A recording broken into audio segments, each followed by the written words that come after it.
रावण के वध और महाराज विभीषण के राज्याभिषेक के बाद जब श्री राम को माता सीता और लक्ष्मण जी के साथ अयोध्या वापस लौटना था, तब प्रभु श्री राम बहुत चिंतित थे। महाराज विभीषण ने श्री राम को चिंतित होता देख उनसे पूछा, हे प्रभु, सेवक के होते हुए हमारे स्वामी को आखिर किस बात की चिंता है? विभीषण, हमारे वनवास के 14 वर्ष की अवधि पूर्ण होने में केवल 2 दिन ही शेष हैं, और हमारे छोटे भाई भरत ने यह शपथ ली थी कि हमें अगर अयोध्या पहुंचने में एक भी दिन की देरी हुई तो वो जलती चिता में कूद जाएंगे। हमारा भाई जितना भावुक है उतना ही हठीला भी है, इसलिए हमें इस बात की चिंता है कि हमारे वनवास की अवधि पूरी होने में केवल 2 ही दिन शेष रह गए हैं और अयोध्या बहुत दूर है। 2 दिन में हमारा वहां तक का सफर पूर्ण कर पाना मुमकिन है। हे प्रभु, आप चिंता न करें, आपके सेवक में अभी इतना सामर्थ्य है कि वो आप सबको अपने कंधे पर बिठाकर एक ही दिन में अयोध्या पहुंच सके। इसकी कोई आवश्यकता नहीं है हनुमान जी। आखिर हमारा पुष्पक विमान किस दिन काम आएगा? पुष्पक विमान को जितना बड़ा करना चाहें हम कर सकते हैं और जितना छोटा करना चाहें उतना छोटा कर सकते हैं। आप सब निश्चिंत होकर उसमें जा सकते हैं। इसके बाद विभीषण उनके कहने पर पुष्पक विमान मंगवाते हैं और फिर उन्हें खुशी खुशी विदा करते हैं। राम, सीता, लक्ष्मण और हनुमान पुष्पक विमान में बैठकर अयोध्या के लिए निकल जाते हैं। रास्ते में राम हनुमान से कहते हैं, हनुमान, लंका पर विजय और वनवास के दौरान जिन लोगों ने हमारी तन मन से सहायता की, हम उन सब लोगों से मिलते हुए अयोध्या लौटना चाहते हैं और हमें लगता है इन सब में हमें काफी समय लग जाएगा। इसलिए हम चाहते हैं कि तुम शीघ्र अयोध्या जाओ और वहां पहुंचकर भरत को हमारे आने की सूचना दो। जो आज्ञा प्रभु, मैं अभी अयोध्या जाकर भरत को आपके लौटने का सुखद समाचार सुनाता हूँ।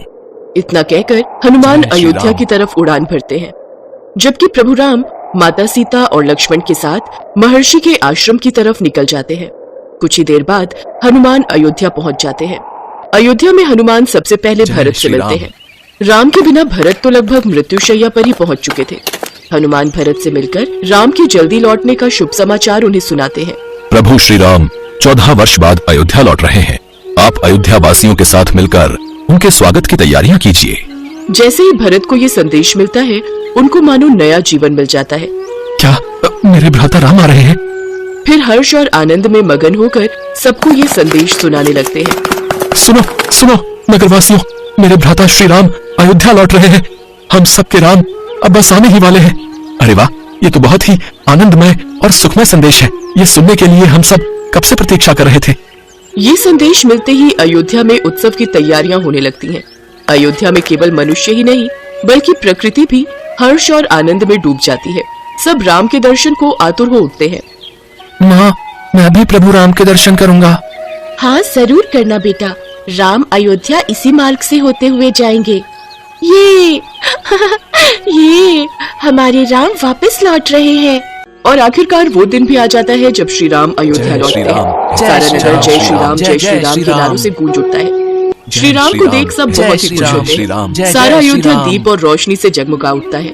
प्रभु श्री राम पर सभी नगरवासी फूलों की वर्षा कर उनका स्वागत करते हैं। प्रभु राम के लौटने से तो आज अयोध्या का हर कोना आनंद की रोशनी से जगमगाने लगा है। स्वर्ग से सभी देवगण भी पुष्प वर्षा करने लगते हैं। अयोध्या के महल में स्वागत के लिए कौशल्या माँ हाथ में स्वागत की थाली लिए सुमित्रा, भरत, कुलगुरु के साथ खड़ी होती हैं। लेकिन कैकेयी माता को वहाँ न पाकर लक्ष्मण कहते हैं, कैकेयी माता कहाँ है? मुझे तो विश्वास ही नहीं हो रहा है कि वो हमारे स्वागत के लिए नहीं आई। फिर राम बिना किसी से कुछ कहे सीधा महल के अंदर जाते हैं। वहीं दूसरी तरफ कैकेयी पश्चाताप के कारण अपने कक्ष में बैठकर आंसू बहा रही होती हैं। तब श्री राम और माता सीता उनके पास जाते हैं और उनके पैर छूने की कोशिश करते हैं। चरण वंदन माता। लेकिन कैकेयी उनसे मुंह मोड़ लेती है और आशीर्वाद नहीं देती। क्या आप अपने पुत्र राम से रुष्ट हैं माता? ऐसा कहकर तुम हमें लज्जित न करो राम। फिर आप औरों के साथ हमें आशीर्वाद देने हमारे स्वागत के लिए क्यों नहीं आई माता? अपने कर्मों के अंधकार से घिरी हुई ये कैकेयी उस राम के समक्ष कैसे आती जिसने अपने कर्मों से सारे संसार को आलोकित किया हुआ है। सच कहूँ तो मुझे भय था पुत्र कि तुम मुझे क्षमा करोगे भी या नहीं। माता, कोई भी पुत्र माता को क्षमा करने योग्य नहीं हो सकता। पुत्र के लिए तो माता का आशीर्वाद और उनका स्नेह ही सब कुछ होता है। नहीं नहीं, लेकिन भला मैं तुम्हें किस मुख से आशीर्वाद दूं पुत्र? मेरे कारण तुम्हें और सीता को कितनी परेशानियों का सामना करना पड़ा है। ऐसे ना कहे माता, केवल आपके कारण ही तो मैं वो अमूल्य निधि प्राप्त कर सका हूँ। साधारण मनुष्यों का जीवन जीकर ही तो उनके सुख दुख का वास्तविक अनुभव प्राप्त हो पाता है। और फिर यदि मैं वनवास नहीं जा पाता तो रावण का वध कैसे होता? और माता, आपके कारण ही तो एक नए राम का जन्म हुआ है। राम की कीर्ति को सारे संसार में विस्तारित करने का श्रेय तो मात्र आपको ही है माता।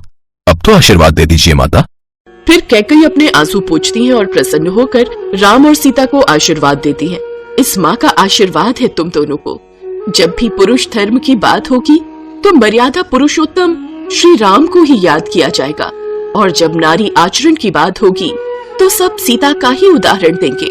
ये सुनकर सब खुश हो जाते हैं। फिर कैकेयी माता कौशल्या और सुमित्रा माता के साथ मिलकर प्रभु राम, माता सीता और लक्ष्मण का स्वागत करते हैं। सारा राजमहल दियों की रोशनी से जगमगा उठता है।